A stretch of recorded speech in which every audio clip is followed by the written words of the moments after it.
Everyone, my name is Erin Larson. I'm the apprenticeship director at the Minnesota Department of Labor and Industry, and we're excited that you've joined us this afternoon to learn more about our LEAP grant opportunity that is we're currently accepting applications for. So my plan for the next few minutes that we're together is to take a look at the website where the information is posted. For the grant application, we'll take a look at the request for proposal or the RFP to kind of walk through the different requirements, and then we'll take a look at the application itself. So I'm going to jump over to the website, and Betsy, if you would be willing to drop in the link to the web page, I would appreciate it in the chat. Thank you very much. And I'm working from one screen, so if you have questions, please feel free to jump in. But my colleague Betsy Adamson is here as well, as she mentioned, and we'll be able to kind of flag if there are questions in the chat or if someone has their hands up.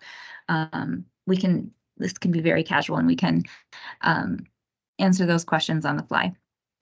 So hopefully you've had a chance to navigate to this web page. This is where you're going to find all of the resources related to the LEAP grant. So the LEAP grant, or the Labor Education Advancement Program, is written into state statute. And in the past, there was roughly $100,000 that was available each year for small grants to go out to support community-based organizations with the recruitment and retention of people of color, women, and Indigenous people into registered apprenticeship programs.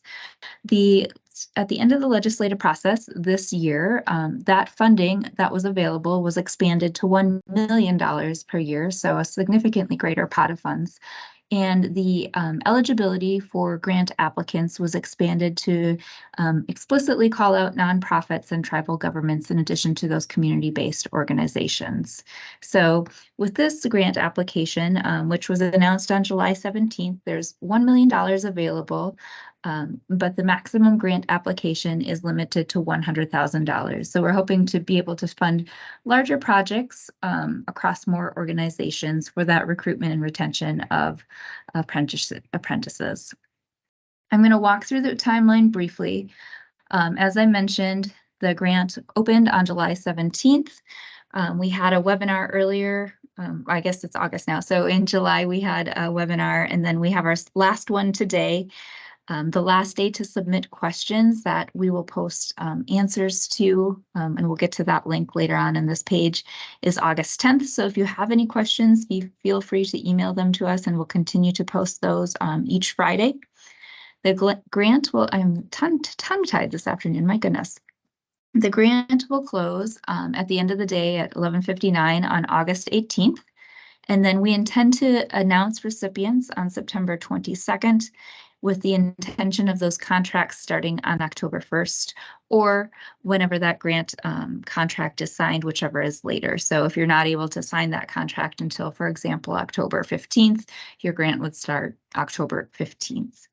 The period of performance goes through June 30th of 2025, so roughly 18 months to spend those funds, a little over a year, so you've got some time to do that as well. As I mentioned, the purpose of the grant really is to facilitate the participation and retention. So, or your projects could focus on specifically retention, or it could focus specifically on that recruitment piece of people of color, Indigenous people, and women into registered apprenticeship programs. I mentioned already for eligibility, but just to reiterate, community-based organizations and nonprofit organizations are eligible to apply. This excludes school districts, so that's one question we've received pretty commonly. School districts are not eligible to apply for these funds. And then tribal governments also were included in that expanded eligibility. Like I mentioned, there are $1 million for the full grant funding is available, and applicants may apply up to projects for $100,000. Looking ahead, if you need any additional resources, they're going to be at the bottom of this page. We'll take a look at the RFP and the application together, but know that there's an example of if you were to receive an award, what that sample grant contract would look like. There's a set of FAQs that goes through some general information, and I'll just give you a high-level peek at those. So very common general questions that we received. And then there's also a list of questions that have been emailed since the grant has opened. And those again are posted every Friday and include some more specific, more detailed questions that are worth a look if you want to check them out as well. Betsy Adamson is the contact for this grant. So if you have questions, you can find her contact information as well, or you're welcome to email her or give her a call. And she will be able to point you in the right direction for any support you might need. So with that, let's take a look at the RFP. And as I'm jumping over there, I guess I'll pause a second too to see if there are just any general questions before we take a closer look at this.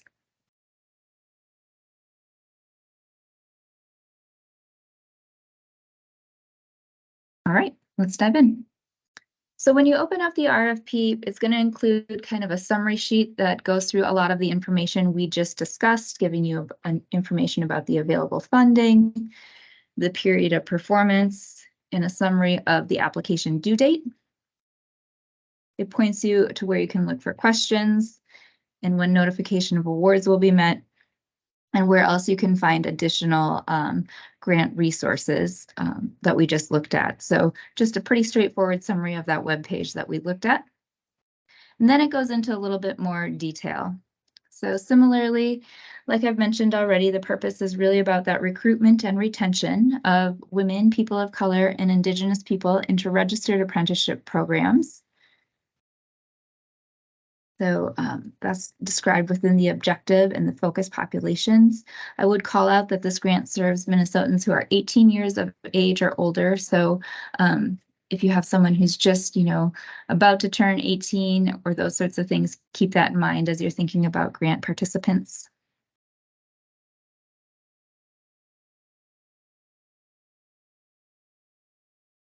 So within the grant outcomes, it describes really some activities that you might think about, but as you develop your project, but for example, providing programs and service again to introduce people to registered apprenticeship.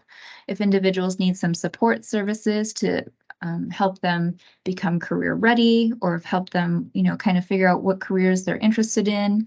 It could be a project that enrolls individuals into a registered apprenticeship program or focuses on retaining apprentices in that apprenticeship program. And then it details some different grant activities you might consider as part of those projects with those grant objectives. So this isn't an exhaustive list, but just a general list to get you started. But it could relate to developing partnerships that help facilitate that entry into a registered apprenticeship program. Maybe it's partnering with employers who can assist with mock interviews or provide additional job exposure for participants. Maybe has some funds could be used for developing recruitment materials. So for example, we've had some programs that have developed materials that are in different languages. It also could be used for one-on-one support. So if individuals need career counseling or specific mentoring, or more tangible participant support services like gas cards, daycare expenses. Maybe folks need some tools or boots to help them get started, different things like that. Maybe it's related to site tours. So if someone wants to check out some different work sites, or if they want to get some help with math skills so that they're ready to take an entry exam into a registered apprenticeship program, those are all things to consider as well. And really anything that supports that career readiness piece that would help someone get ready to start a registered apprenticeship.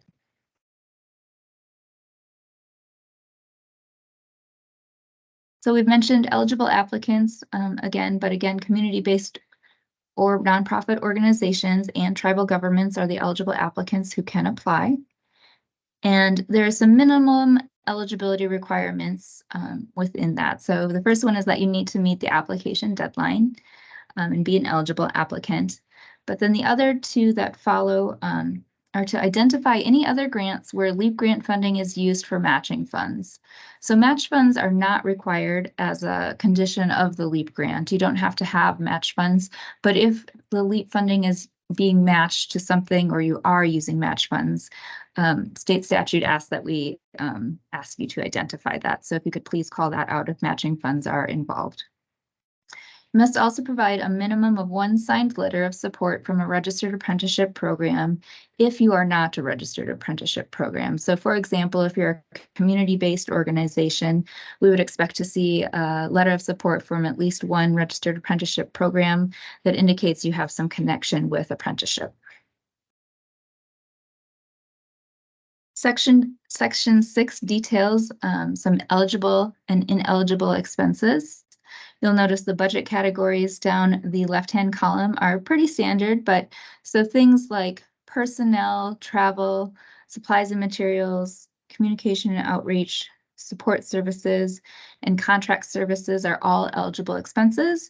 You're also able to claim up to 5% of administrative costs, and that's detailed in that cell that's next to that the administrative costs row, but it really is things that are overhead costs that aren't necessarily directly tied to that specific program. Erin, can I jump in for a second? Of course. Yep. I realize looking at this later that under personnel, it says grant program and administrative activities. Administrative costs should generally be put down below. These administrative activities might be more if a grant program staff person is gathering information for a report type thing. That's it. Great clarification. Thanks, Betsy.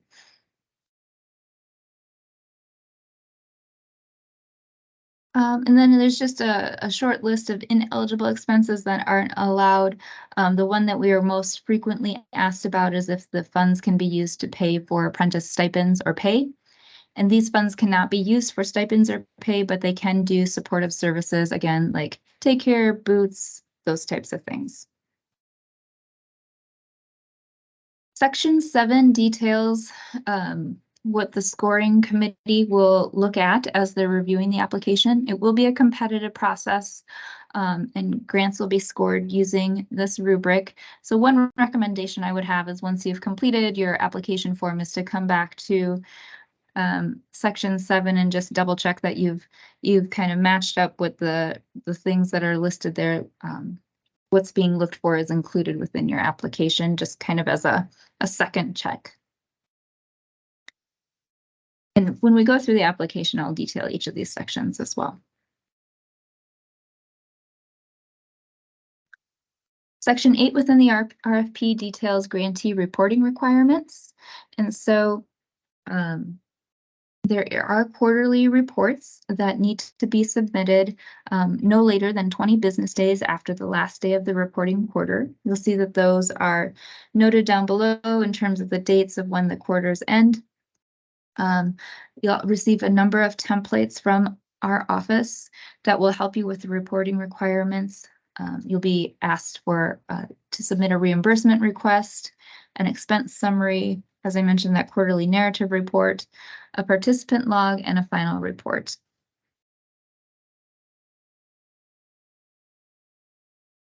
So when grants are larger than $50,000, we also are required to conduct a monitoring visit within the grant. So if in the event that your project is larger than that, you can expect in addition to those quarterly reports, there would be a monitoring visit scheduled for that grant. And then the rest is really kind of just financial boilerplate language within the RFP, but this is a reimbursement grant, so the organization would pay for the expenses, submit the request for reimbursement, and then DLI would reimburse them.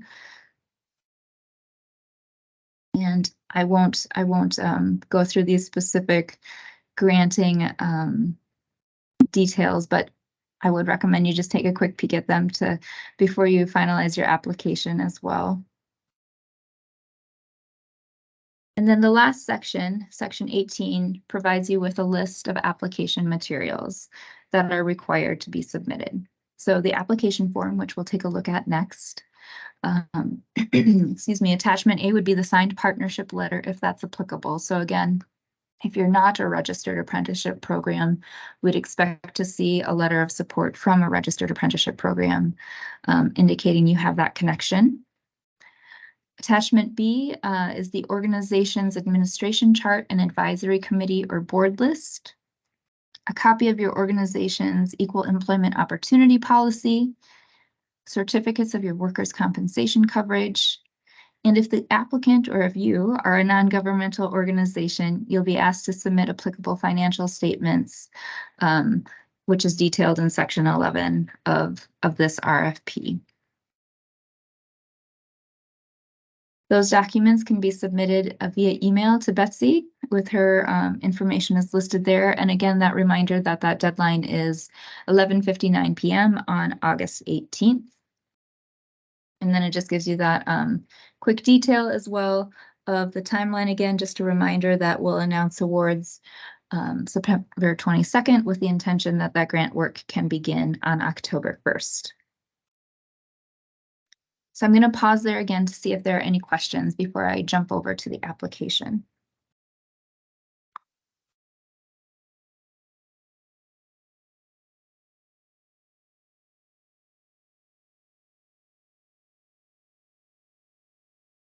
Okay, seeing none, I will hop over to the application.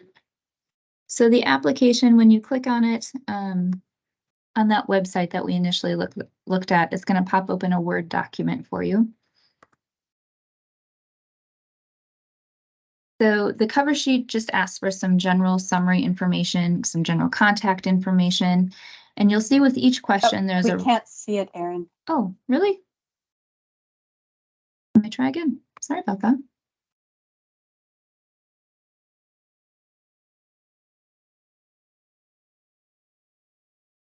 How about now? Got it. Yeah. Good. Okay, great. Thank you. Thanks for letting me know. So within the Word document, that first page is really just summary information asking you to provide your contact information, your project name, and a brief summary of what the project is. On each of the questions, you'll generally see there's a recommended word length to kind of give you an idea of how long the response should be. There's also a chart on that first summary page asking you to identify the geographic area that your project will serve, the rate of unemployment in that service area, the percent of unemployment between people of color, Indigenous people and women, and others in your service area, the percent of people of color, Indigenous people and women in your service area, and the source of your demographic data. Now that sounds like a lot. So if you were to reference the FAQs that are on the website, at the end of that FAQ, there's a link that takes you to a deed website that provides you all of this information. So I'd recommend, and I can, when we've finished here, I can point that out on where that's on the FAQ, but that can help save some of your time too if you need some additional support with that. So then the summary continues. It asks for the grant amount requested and your summary of outcomes. So the number of participants you expect to serve, the estimated total of participants who will become registered apprentices, and the estimated total number of people who will be retained in an apprenticeship program at the end of the first year. So we do ask that you make your best guess efforts around these outcome numbers. We do track them and ask them within your quarterly reports to report on those. So please be thoughtful about how you come up with those numbers. And then there are some signature pages. The following pages include specific questions that we would ask that you address as part of your application. You'll see the point values assigned to them and the word counts again. But it asks you to list the specific registered apprenticeship opportunities available to grant participants. So this would be an opportunity for you to describe the connections you have to registered apprenticeship programs and how people could get connected with those. Or if you're a registered apprenticeship program, how that might specifically connect to different occupations or how you're helping to retain folks within that program. The second question asks you to describe, list the program partners and describe each partner's role in accomplishing the grant goals. So we've spoken a lot about partnering with registered apprenticeship programs, but within this section, that could also include maybe you have education partners, maybe you're working with other community-based organizations, anybody that's helping to support and lend partnership to the project that you're working on. Those are all good things to describe in that section. The next question relates to the statement of need. So asking you why you need the funding and how it will expand your organization's ability to serve the focus populations and participating in registered apprenticeship programs. So essentially what will be different because of this funding, or what wouldn't happen because of this funding, explaining why it's necessary.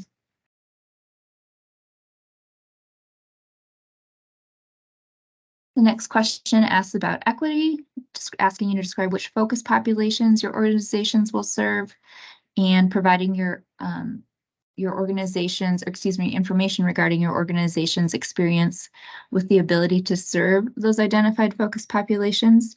If you don't have any of that experience in the past, instead ask you how you will, what efforts you'll take to reach those focus groups that you've identified. So then the next section is really the bulk of the application, but it asks you to describe the program activities and services. So how either you'll recruit and prepare grant program participants for registered apprenticeship programs, how you'll place them into programs, or support their retention. And again, as a reminder, you don't necessarily have to do recruitment and placement and retention. You could do a focus on retention, or you could do a focus on that recruitment and placement piece, or you could do both. So you've got some flexibility around that.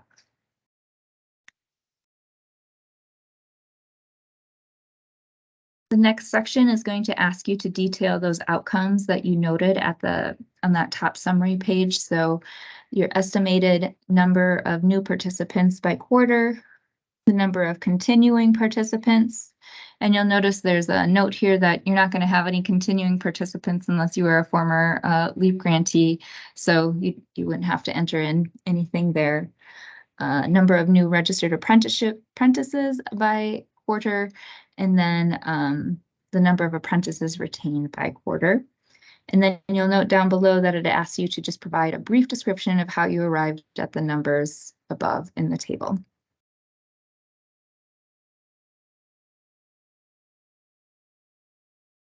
Following that is a work plan where it asks you to identify the activities you'll complete each quarter and your expected outcomes and partners, as well as any resources you might need.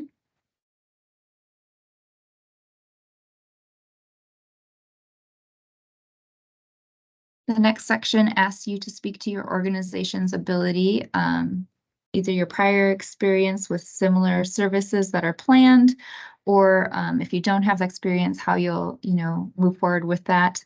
Describing the qualifications of grant personnel and the roles of staff for program services, your organization's administrative and fiscal capacity to manage the grant.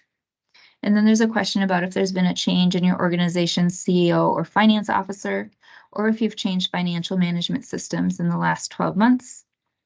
And you'll note that it says the following 2 items are attachments and are not included in the word count above. So you'll also be asked to attach, as part of that question, a statement of your organization's mission and objectives and a list of your organization's advisory committee or council and a copy of your organizational chart. The next section asks you to detail your budget, starting with just a quick summary, so the total amount requested, and if there are any matching funds. And then you'll see those similar line items that we looked at before. There's that grant-funded personnel, travel, supplies and materials, communications and outreach, support services, contract services, and administrative costs. And then it's followed by a budget narrative. So to explain what those dollar amounts that you've noted, what those dollars will be used for.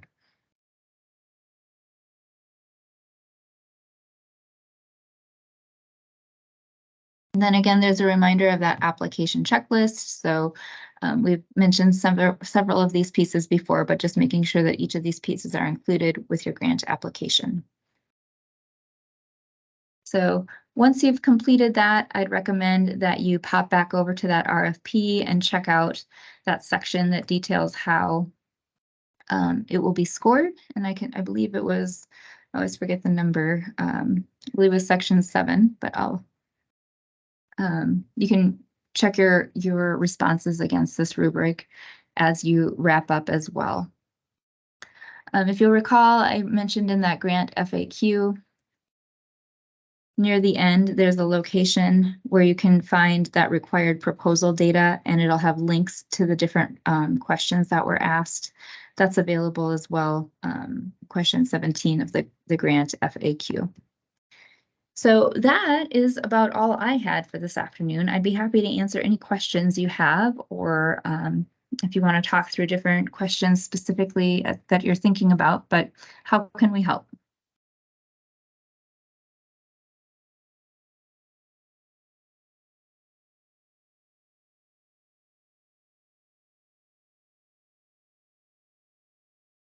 I don't know, maybe you're that good, Erin. I doubt that's the case. All right, well, I'm happy to hang out on the call if somebody has a more specific question they want to talk through one-on-one. But otherwise, thank you for joining this afternoon, and we hope to be connected in the future if there and hope to see your applications. So thank you very much. Wait. There's a question. Just came in. Thanks. Is there a targeted cost per participant? So Betsy, I think since you have more experience with this, I'll let you answer that. We do not have a targeted cost per participant. In the past, we've had them because of USDOL restrictions. We don't have it for this grant. Thanks, Betsy. I have a comment. Sure. Hi, my name is Sylvia Gonzalez, and I work for the city of Minneapolis. And I was actually recruited by Minneapolis Labor or Urban League through the LEAP program, and they were able to help me and assist me into getting into the electrical apprenticeship program. So I'm very grateful to that. And so I've moved on, worked for the city of Minneapolis for quite a few years. But yeah, what's the word for it? I benefited from that program, and they went with me on the interview. They gave me my first set of tools. And I guess why I popped in is it seems that the city of Minneapolis wouldn't be able to use this grant program because it's for nonprofits, correct? That's correct. Government entities would not be eligible for the grant. But it's interesting to follow. I didn't know how it all surfaced back. I'm showing my age now, back in 1983. But thank you for your time. Yeah, well, and thank you for sharing your experience with the LEAP grant. That's fantastic. Thank you. Okay, Erin, can you hear me? I can. I have a question. It's Dr. Barbara Doyle from Urban League. You said that we can request up to $100,000. So how will you determine, if we are one of the selected agencies, how will you determine the amount that would be awarded? Sure. So the grant is a competitive process, so we'll have a review committee that will score independently the applications. And then based on funding requests, and scores, figuring out down the line where funding lands. So sometimes we get a situation where, X number of grants have been funded and we have a small amount of dollars left. Perhaps they can go to the next grant or those types of things. So through a competitive process is the short thank answer. You. Thank you, Erin.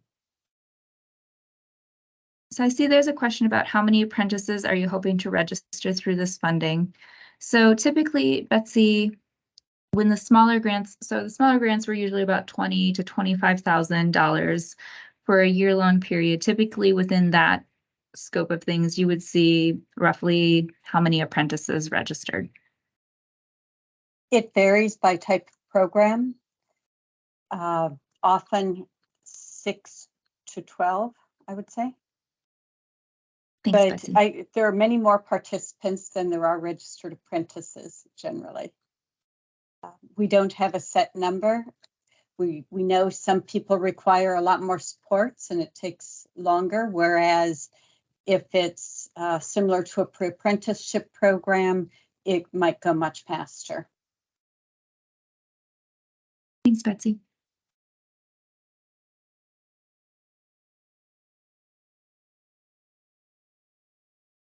Other questions? So there's two clarifications. Earlier in the webinar, I heard that the word counts were recommended versus required. Are these word limits recommended or required, or did I just mishear? So those are the limits, the 300. Oh, sorry, Betsy, I see you're unmuting. I was just going to be on hand. No, they are required. But go ahead, sorry. So not to exceed that number. So if you can say things in fewer words, fantastic, but please don't exceed those numbers.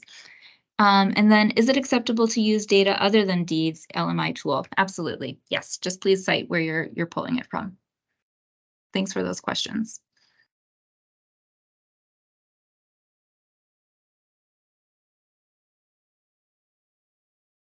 Okay, well, I'm happy to hang out here if you have more individual questions you want to ask. But again, thanks for joining the webinar, and we look forward to seeing your applications. Thanks, everyone.